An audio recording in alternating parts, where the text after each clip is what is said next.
तू मुसलमान है।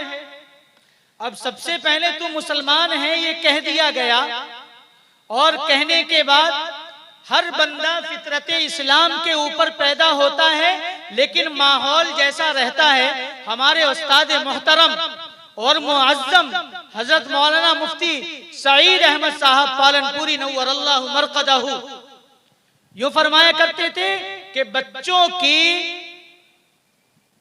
जिंदगी के 4 मरहले होते हैं। कितने मरहले होते हैं? 4 मरहले होते हैं।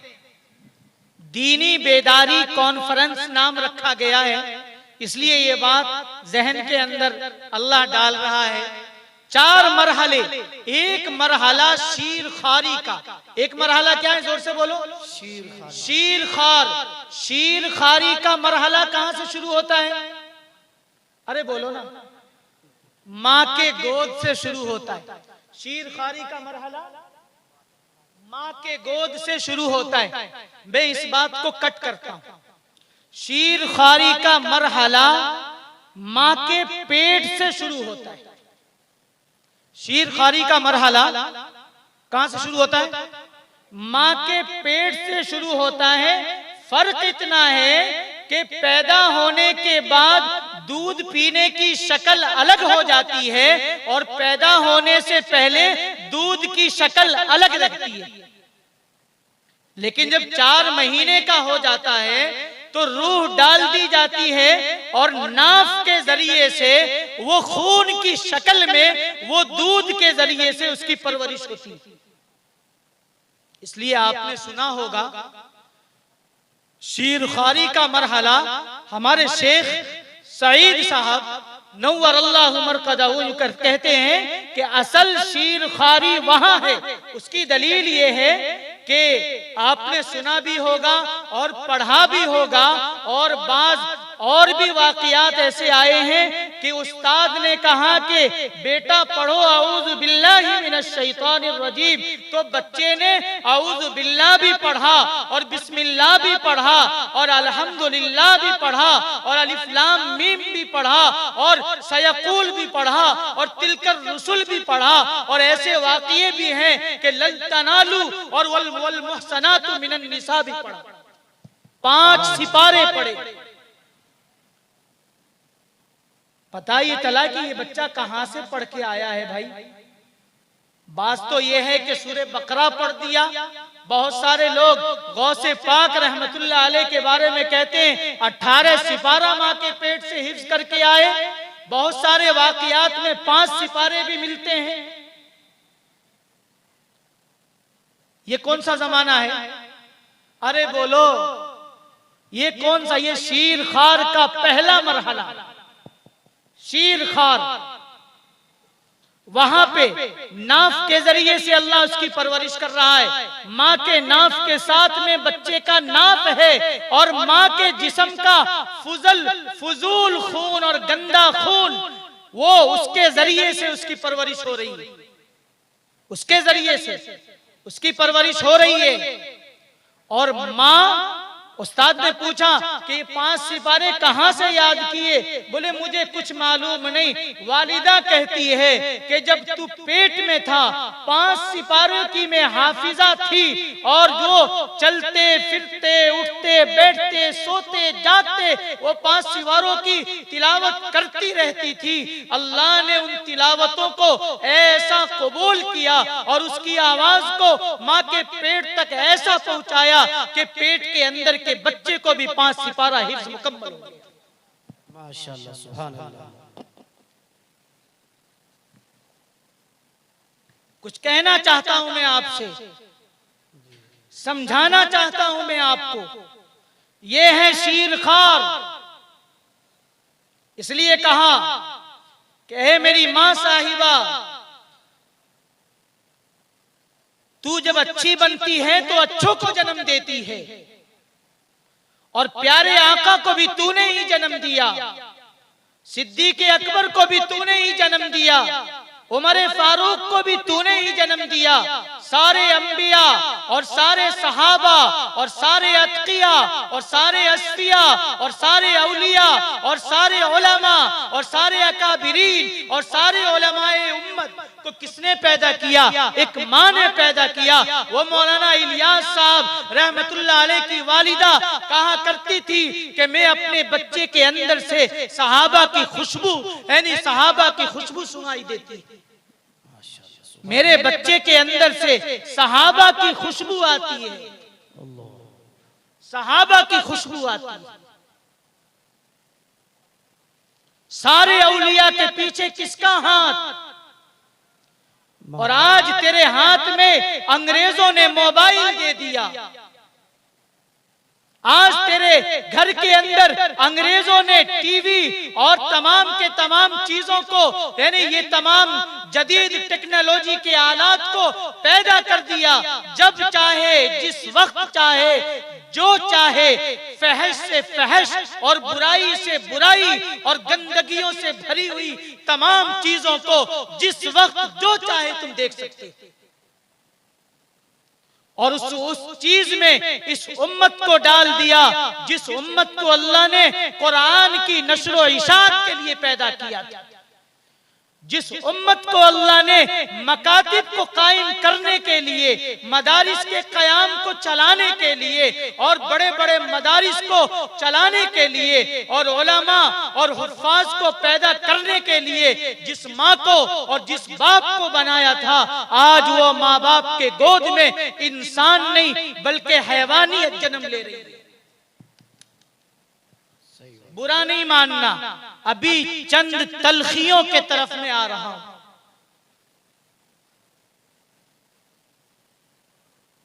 नहीं, टाइम समझने की कोशिश करें।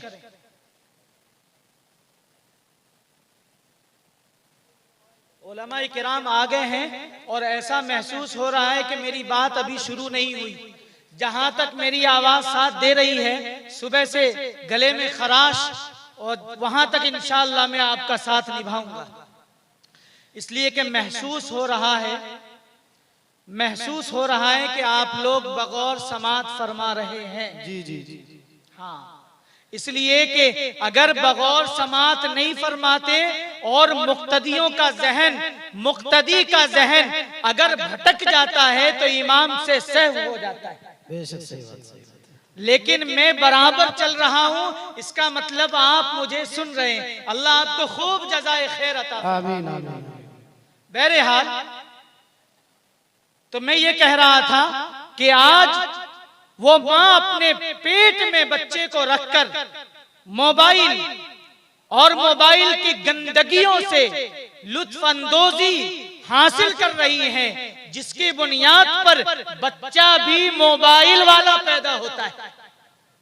हाँ, बच्चा भी मोबाइल वाला पैदा होता है। और तो और अपनी तमाम, गलत जुमला इस्तेमाल कर रहा हूं लेकिन कर रहा हूं, कि अपने चोचले पूरे करने के लिए, अपनी ख्वाहिशात को पूरे करने के लिए बच्चों को मोबाइल में लगा देते हैं और अपनी ख्वाहिशात को पूरी करते हैं, जिसके वजह से वो बच्चा उन तमाम गुनाहों को जो बुलूगियत के बाद उसको एहसास होता है, वो नाबालिगियत में ही महसूस करना शुरू कर देता है।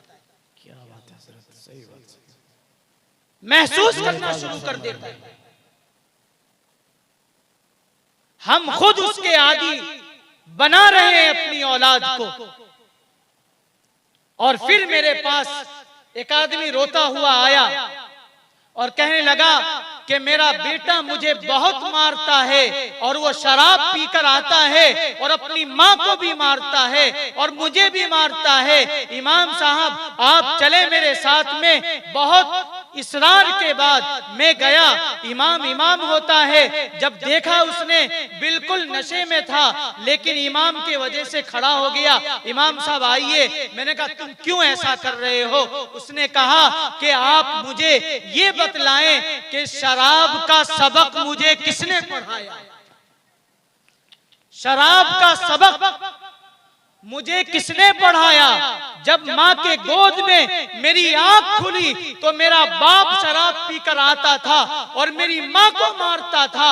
वहां से मैंने सबक हासिल किया और आज मैं बाप की सुन्नतों को अदा कर रहा हूं, तो मेरे बाप को तकलीफ क्यों हो रही है? बेटे के पास सैमसंग का फोन और वीवो और ओप्पो का फोन, हाँ माफ करना, और वो गाने, डिस्को गाने सुन रहा है और उसको कहा जाए तेरे बाप को शिकायत करता हूं, इतना महंगा फोन कहां से लाया? तो कहता मेरे बाप के पास क्या जाओगे, वहां तो आईफोन एप्पल है। क्या कहा? अरे बोलो, गलत तो नहीं बोल रहा हूं ना? आईफोन एप्पल है उधर, फुल स्क्रीन और बेहतरीन डिस्प्ले और क्लैरिटी वाला, और वो सेल्फी जो पिक्चरों में भी नजर ना आए, वो मेरे बाप के खींचे हुए। ये हमारा हाल है। मदारिस कहां, मसाजिद कहां, ये हमें नहीं मालूम। और फिर हम उस बच्चे को मदरसे में नहीं, कॉन्वेंट में, स्कूल में और दूसरे मकतबे फिक्रों के लोगों के यहाँ हम भेज रहे हैं, गैरों के हाथ में उसको दे रहे हैं, वहां पे उसकी परवरिश हो रही है। इसलिए देखो बाल की कटिंग कैसी है, देख रहे हैं ना?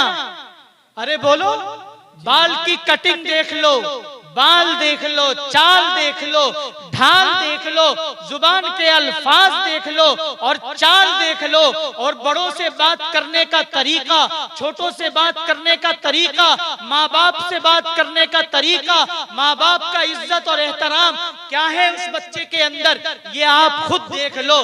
फिर आप मौलवियों के चक्कर काटते हो, ये तावीज दे दो और वो दे दो, किसी ने खिला दिया, किसी ने पिला दिया, किसी ने लिटा दिया, किसी ने ये कर दिया, किसी ने वो कर दिया। तुम्हारे बदआमालियों की नुहूसत तुम्हारी औलाद के अंदर अल्लाह दिखला रहा है। वाह क्या बात है हज़रत, माशाअल्लाह।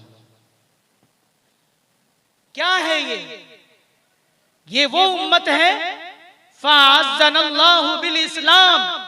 जब तक तेरे जहन में ये बात थी कि अल्लाह ने इस्लाम और कुरान की बुनियाद पर इज्जत अता की है, जब तक अल्लाह ने तुझे इज्जतों की बुलंदियों पर पहुंचा दिया, और जिस दिन तूने अपने जहन से निकाल दिया कि इज्जत इस्लाम की बुनियाद पर नहीं है, माल की बुनियाद पर, वकालत की बुनियाद पर, डॉक्टरी की डिग्री की बुनियाद पर और दूसरे जदीद टेक्नोलॉजी की बुनियाद पर, तो अल्लाह तुम्हें ऐसे जलील कर रहा है जो आज हमें नजर आ रहा है।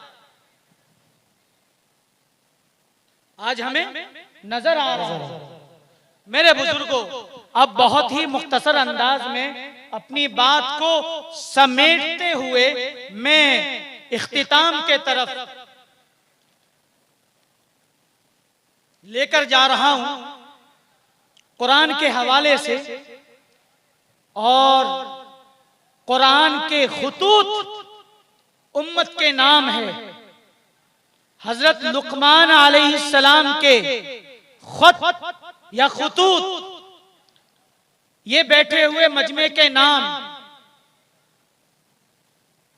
स्टेज पर जलवा अफरोज उलमा के नाम, और जहां तक ये आवाज मेरी पहुंचे, मां और बहनों के नाम और नौजवानों के नाम, एक तरीका, एक मेयार जिंदगी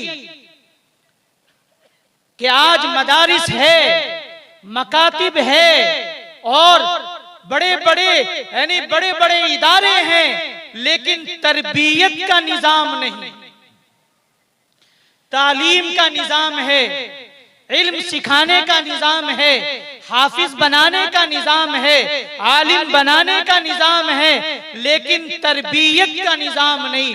वो तरबियत न स्कूलों में है, वो तरबियत न मदरसों में है, वो तरबियत न मकतबों में है।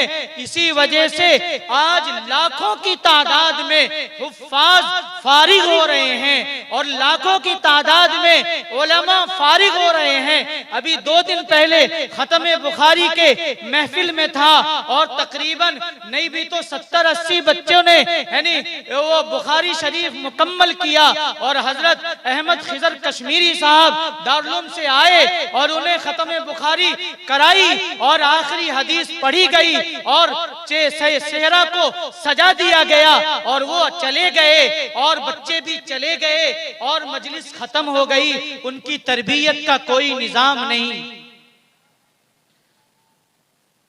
पिछले पहर या पिछले दिनों लॉकडाउन का जमाना, सबसे बड़ा नुकसान सुनाते हुए कलेजा मुंह को आता है। सबसे बड़ा नुकसान किसका हुआ? सबसे बड़ा नुकसान उलमा का हुआ, सबसे बड़ा नुकसान अइम्मा का हुआ, सबसे बड़ा नुकसान मुदर्रिसीन का हुआ। उसकी मिसाल में यूं दूं कि आज हम अपने इमाम से इतनी दूरियां इख्तियार कर लिए हैं, इतनी दूरी बढ़ा ली है हमने कि हमें मालूम नहीं इमाम किस हाल में जिंदगी गुजार रहा है। लॉकडाउन में हर आदमी अपने अपने हाल में बेहाल, एक इमाम भूखा तड़प तड़प के मस्जिद में जान दे दिया, लेकिन एक लुकमा भी खाने को पूरे मोहल्ले ने उसको नहीं दिया। किसका नुकसान? ट्रस्टियों ने मस्जिद का माल दबा लिया और अइम्मा को कहा कि तनख्वाह देने के लिए हमारे पास नहीं है, आप घर तशरीफ ले जाओ। वो कर्जा लेकर घर गया, कर्ज वालों ने सताना शुरू किया, फोन करना शुरू किया, टॉर्चर करना शुरू किया। नतीजा ये निकला सारे बच्चों को छोड़कर वो जान दे दी और खुदकशी कर लिया। इसका जिम्मेदार कौन? मस्जिदों से इमामों को घर भेज दिया गया। इसका जिम्मेदार कौन? मदरसों से मुदर्रिसों को घर भेज दिया गया। इसका जिम्मेदार कौन? अगर तुमने मदारिस को और मकातिब को और उलमा को और अइम्मा को और अहले इस्लाम और इस्लाम और कुरान और अहले कुरान को अगर तुमने गिरी हुई निगाहों से देखा और देख रहे हो तो अल्लाह ने भी नजरे करम तुम्हारे ऊपर से हटा दिया। अब तुम मूली गाजर की तरह काटे जाओगे, तुम्हारी कोई हैसियत नहीं रहेगी, तुम्हारी कोई हैसियत नहीं। इसलिए मेरे भाइयों, मदारिस की अहमियत को समझें। इतना बड़ा मजमा, कई गांव से आया हुआ मामला है, कई गांव से आए हुए लोग हैं। उलमा को चाहिए कि हर गांव का सर्वे करे, हर घर का सर्वे करे, हर घर से बच्चे को निकाल कर मदारिस के अंदर लाए और मकातिब के अंदर लाए और वहां पे उनको जदीद और असरी तालीम का भी नज़म हो और दीनी तालीम का भी नज़म हो और हर बच्चा मदरसे से भी डॉक्टर बन के निकले और आलिम बन के निकले और हाफिज बन के निकले और इंजीनियर बन के निकले और ऐसे हुनर बताए जाएं और सिखाए जाए कि कोई भी बच्चा यहाँ से निकलने के बाद बेरोजगार न रहे। वाह माशाअल्लाह, फिक्र करेंगे इंशाअल्लाह। इंशाअल्लाह इंशाअल्लाह। इसलिए मेरे भाइयों बुजुर्गों, अब वो बहुत ही मुख्तसर अंदाज में कुछ कहना जो चाह रहा हूँ, वो मेरे दिल की बात है, वो कहता हुआ मैं चल रहा हूँ। उसकी वजह यह है कि जो मैंने आयत पढ़ी है, अभी उलमा किराम सब यहाँ पे तशरीफ ला चुके हैं और मेरी बात ये बिल्कुल अधूरी रह गई है। इसलिए एक बाप की जिम्मेदारी जो हकीम लुकमान ने 21वें पारे में सूरह लुकमान में कहा, हमारे पास हर चीज के लिए वक्त है, लेकिन हम कभी अपने नौनहाल सुपूत को, नौनहाल बच्चे को कभी हमने सामने बैठाया?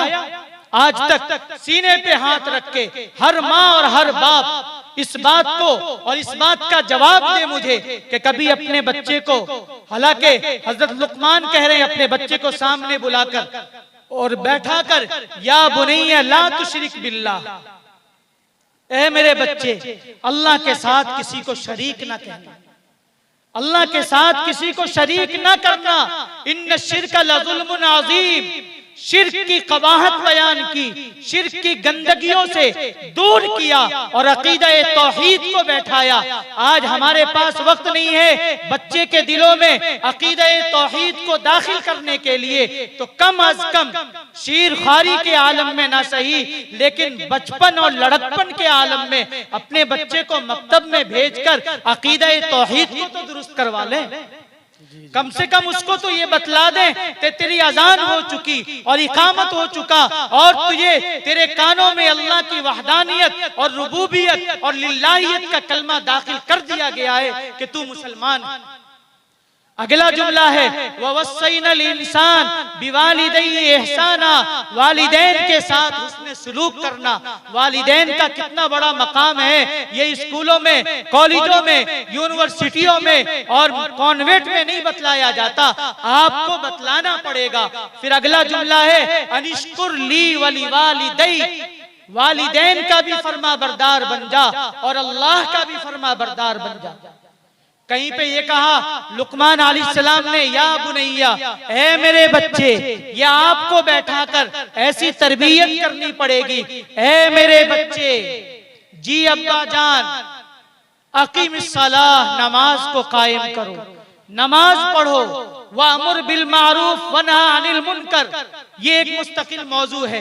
नमाज पढ़ो, बच्चा जब 7 साल का हो जाए तो नमाज का हुक्म करो, 10 साल का हो जाए नमाज ना पढ़ने पर सख्ती किया जाए, लेकिन 7 साल से पहले मकातिब के जरिए, मदारिस के जरिए और घर के माहौल के जरिए नमाज की हकीकत को उसके कल्बो जिगर में दाखिल किया जाए, ताकि 7 साल की उम्र में जब हम उनको ये कहें कि बेटा अब अल्लाह का हुक्म है नमाज पढ़, तो वो नमाज पढ़ना शुरू कर दे। अगर हमने मदरसा नहीं भेजा, मकतब नहीं भेजा, घर के माहौल से भी हमने उसको नहीं बतलाया कि नमाज भी कोई चीज है और 7 साल की उम्र में हुक्म दिया, तो वो कहेगा नमाज क्या होता है।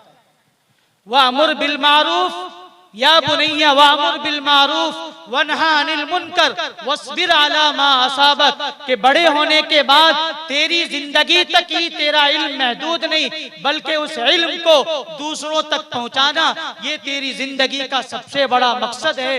मा असाबका मिन मुसीबतिन, कितनी ही तकलीफ आए सब्र करना और हिम्मत से काम लेना और फौरन जल्दबाजी में ना आना, ये तमाम अखलाकियात के एतबार से बच्चों की तरबियत में शामिल करे।